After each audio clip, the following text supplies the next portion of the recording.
आप सब पे बजरंगबली का आशीर्वाद बना रहे और सभी देवी देवताओं की कृपा आपके ऊपर पहुंचती रहे। आज हम बहुत महत्वपूर्ण विषय के बारे में बात करेंगे। हमारे मन में अक्सर ये प्रश्न चलता है कि हम इतना पूजा पाठ करते हैं, धर्म कर्म करते हैं, फिर भी हमारे जीवन से आर्थिक तंगी क्यों नहीं जाती।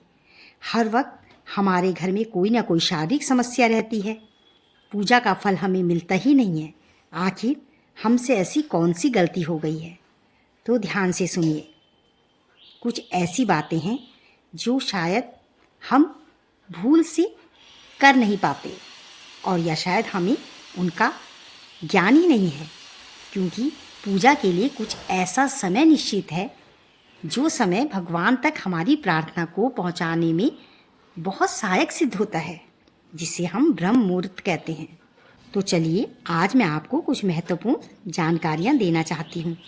ध्यान रखिए, सुबह, दिन और शाम ये तीनों अलग अलग समय पर की जाने वाली पूजा को क्रमशः प्रातः पूजा, मध्याह्न पूजा और सायं पूजा कहा जाता है। प्रातः पूजा यानी सुबह की पूजा। ये पूजा सूर्योदय के बाद की जाती है और माना जाता है कि इस समय सभी दैवीय शक्तियाँ बलवान होती हैं। इस पूजा में भगवान को जगाने के लिए शंख और घंटी जरूर बजानी चाहिए। स्नान करके स्वच्छ वस्त्र धारण करने चाहिए और पूजा स्थल को भी साफ सुथरा रखना चाहिए। पूजा करते समय भगवान का स्मरण करना चाहिए और फिर प्रार्थना करनी चाहिए।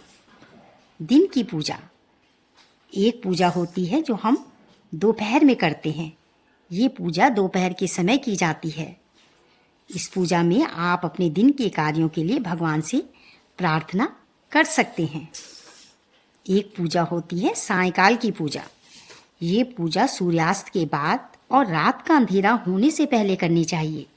माना जाता है कि शाम के समय त्रिदेवी यानी महासरस्वती, महालक्ष्मी, महाकाली की ऊर्जा घर के मध्य भाग में आती है और घर के सदस्यों को आशीर्वाद देती है। याद रखें, पूजा करने के लिए प्रातःकाल, ब्रह्म मुहूर्त और सूर्यास्त से 1 घंटे पहले व बाद का समय सबसे उपयुक्त माना जाता है, जबकि दोपहर 12 से 4 बजे के बीच का समय पूजा के लिए उपयुक्त नहीं है।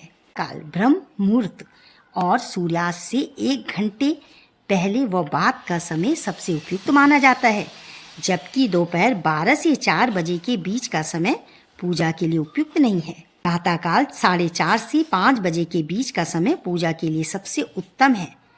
आप उस वक्त अगर पूजा करते हैं तो ईश्वर से आपका डायरेक्ट कांटेक्ट होता है।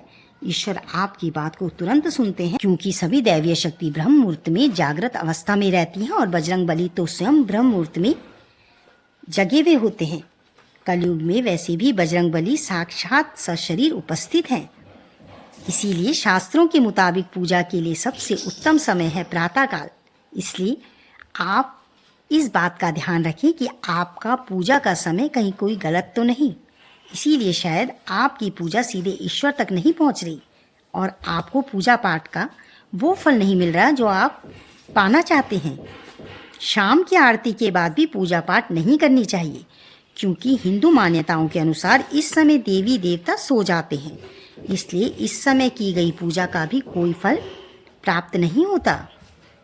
शास्त्रों के मुताबिक जब घर में किसी का जन्म या मृत्यु होती है, उस समय भी पूजा पाठ वर्जित है। सूता खटने के बाद ही पूजा की जाती है। इस दौरान भगवान की मूर्ति का स्पर्श भी वर्जित माना गया है। इसलिए प्रातःकाल की पूजा सबसे उत्तम मानी गई है।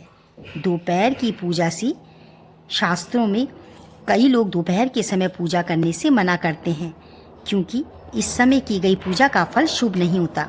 शाम को सूर्यास्त से 1 घंटे पहले और 1 घंटे बाद का समय पूजा के लिए सबसे उपयुक्त माना जाता है। अगर आपके जीवन में